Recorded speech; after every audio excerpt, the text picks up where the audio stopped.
What's going on, everybody? My name is Ben and welcome back to the bench, guys, for another episode of the All Things Airfix group build and our 1/48 scale Airfix Hawker Sea Fury.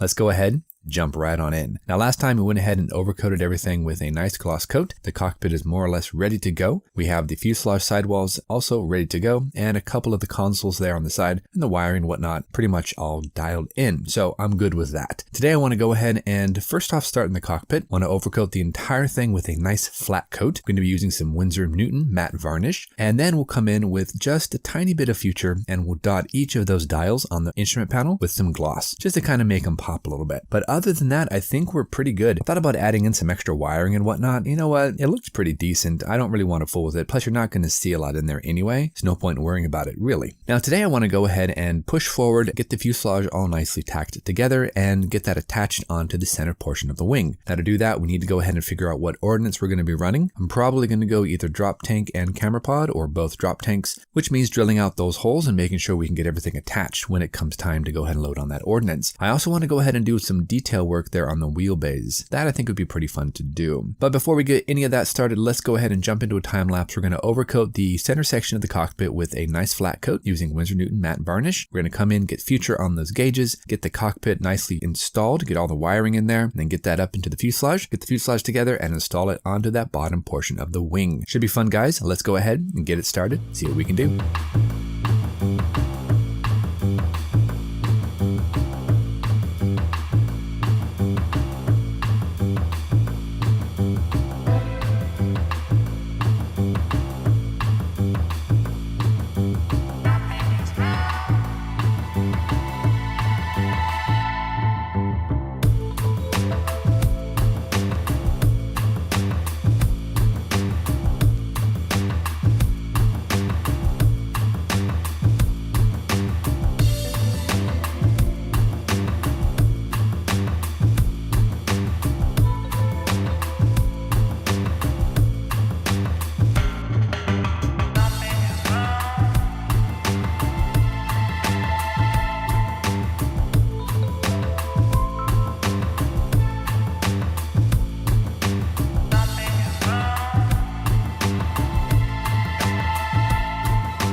Alright, everybody, we are back, and that went over beautifully. I really like how this is going together. So while that's drying off camera, let's go ahead and move over to the cowling. Now, I've heard that the cowling can be a little bit finicky because we have 4 parts to make the entire cowling section, and I don't really know how that's going to go together, so I thought we'd go ahead and dive in and just see what we could do. First thing, we're going to start with the exhaust ring and all the different exhaust ports. And I got to tell you, this is really cool. Airfix already pre-drilled all of those openings for me, so I don't have to worry about it at all. They're already molded in, so we don't have to do any sort of of drilling. I might clean up the edges just a little bit for each of those little pipes, but for the most part, we're looking good. I'm going to go ahead and glue those into this outer ring, and then we can go ahead and see how that fits together with the center portion of the cowling. I am noticing that the plastic here on the ring is a little rough, and it's got some very fine undulation, so it's not exactly smooth, but I think I should be able to take care of that with some sanding decently enough. For the center section of the cowling, we have a top and a bottom part, and both of these have very prominent latches kind of molded into the sides. We have some imperfections here that I want to go ahead and iron out with my sanding files, but for the most part, it doesn't look too bad. We're going to go ahead and just kind of clean up everything, and then we're going to fit these two parts together. Because these are multiple parts, we're going to have to be very careful when assembling all these different areas, because if I make the mistake and I don't line them up just right, I might have gaps and I might have different areas that need to be cleaned and touched up. So I want to be as careful as I possibly can. Now, putting these two together for the upper and the lower, they fit beautifully together, so no issue there. I'm happy with that. Let's go ahead and drop a little bit of glue, and then we're going to see how it fits with the exhaust ring, also with the front nose area. Now for the front of the cowling, we really only have two parts, and that's the outer ring, and then we have an inner blank off plate that has a little bit of engine detail. We're not really going to see much of the engine. It's very tightly packed in there. We don't really have a lot of detail that we can see, so I'm not worried about doing any sort of wiring or anything like that. So I'm just going to go ahead and push that plate in. We're going to drop a little bit of glue around the edge. This thing has a ton of space though for that front prop. We should just go ahead and clean up a little bit, and then we should drop it onto the cowling and see how it all fits together. All right, moment of truth, guys. Let's go ahead and assemble these last two parts there for the cowling, and let's see how it goes together. Really nice locating tabs here. Very large locating tab on the bottom, very small locating tab on top, so you know which way is up. Go ahead and push these together. Yeah, not bad at all. Drop a little bit of glue around there, and I think we'll be good to go ahead and let this cure, and then we'll eventually come back. We have to do a little bit of seam filling. I do notice there's a little bit of a gap between the upper and lower section there on the center of the cowling, but for the most part, not too bad. I actually expected far worse from some of the reviews that I was reading. This is a pleasant surprise for sure. Now, while that is drying off camera, guys, let's go ahead and move over to the fuselage, and I want to go ahead and install that rear rudder. I'm not going to put on the rear tail planes just yet. I'm going to be kind of manhandling this aircraft and sanding down some of the seams and maybe doing some filling, and I don't want to really contend with those tail planes kind of sticking out. We are going to go ahead and put on that rudder though, and that really just plugs right into place. Not difficult at all. Beautiful fit. Drop a little bit of glue on there, and we are good to go. Eventually we'll come back and we'll put in the arrestor hook, and that'll be that.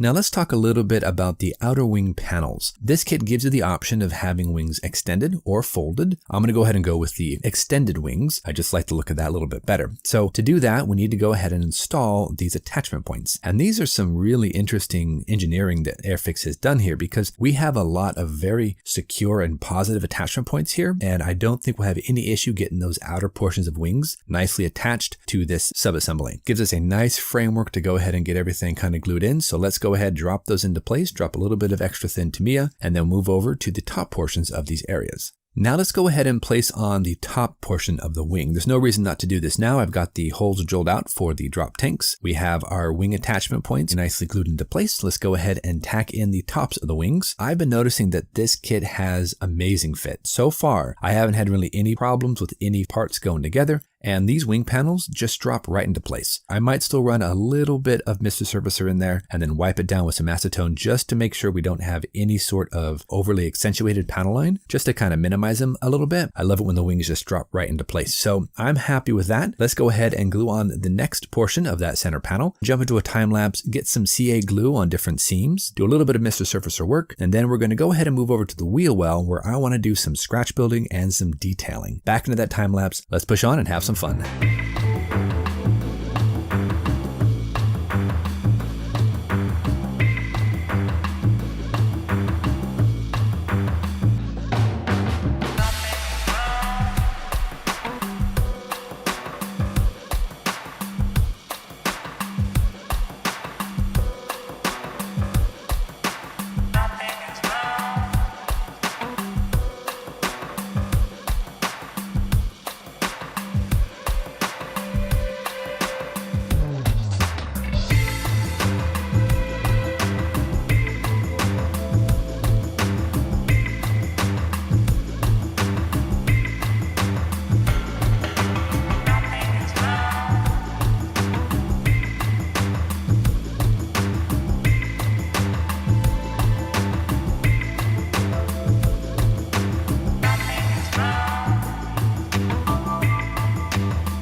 All right, everybody, we are back, and this is how our landing gear bays have turned out. As you can see, I did add quite a bit of some solder wire all over the place, some 0.3 and some 0.35. I added some plastic parts, like one right here for some sort of a junction. We've got another couple of parts over here, like a pump or something, and some other form of junction box. We've got this receptacle over here. I plugged in some wires. And then on the other side, we've got another, what I'm calling a junction box, and fed some wires into it. So yeah, not too shabby. I like how this has turned out so far. It's not 100% accurate, of course, but I looked at some references and there was a lot more action going on in there than what we had molded in the kit. So I thought, let's just string up some wires to kind of give the impression that there's some detail going on in there, and I'm happy with it. So I love it. Plus, it's so much fun to do too. Now, one more thing before I go ahead and call it quits for today, I wanted to address the seam lines on the inside of that radiator. There's some very prominent seam lines from the top and the bottom portion of the wings where they join, and I need to go ahead and take care of that. But I don't want to come in and try to fill it with something like, say, Mr. Surfacer or super glue, because then I'd have to come in and sand it, and I can't really get a sanding stick up inside. So instead, what I'm going to go ahead and do is I'm just going to blank them off, and I'm going to use some strips of styrene for that. I went ahead and I measured out some styrene that's just the exact height as that opening, and I've just kind of cut them off and I've glued them down inside. My thinking is when these fully cure, we can come in, we can sand them down, fix them up so that they actually match the contour of the leading edge and the intake lip, and we will be good to go without any seams. So let's go ahead and take a little bit of this extra thin Tamiya. We're going to go ahead and glue these down, get some pressure on that so they don't go anywhere, and then we can come back next episode. We'll sand them down, smooth them out, and I'm hoping we are good to go. But that is it for today, guys. Thank you so much for joining us here. This is an amazing kit. I'm having so much fun. We still have to figure out what to do with that gun sight. We don't actually have any here in the kit, so that's going to be something fun, probably some scratch building. And of course, we have to get that cowling glued into place, figure out what seams are going to be prominent, what we need to sand down, what we need to maybe rescribe. I don't know, we need to do some work on that. And then of course, we need to figure out all the parts and pieces for the wings, the ordnance, canopy, rear tail planes, landing gears, all that good stuff. So I think we are really moving ahead. I am very excited to see how this is going to come together. Next time also, I want to go ahead and get those outer wing portions glued on, focus on last little bits and pieces here and there, and get this thing looking like a Sea Fury. But until then, guys, thank you so much for watching. You guys know the drill. Go out there, get yourself some bench time, have some fun, build something cool, and we'll see you back here on episode number 4 of the All Things Airfix group build and our 1/4 scale Airfix Hawker Sea Fury. Thanks so much, everybody. We'll see you soon.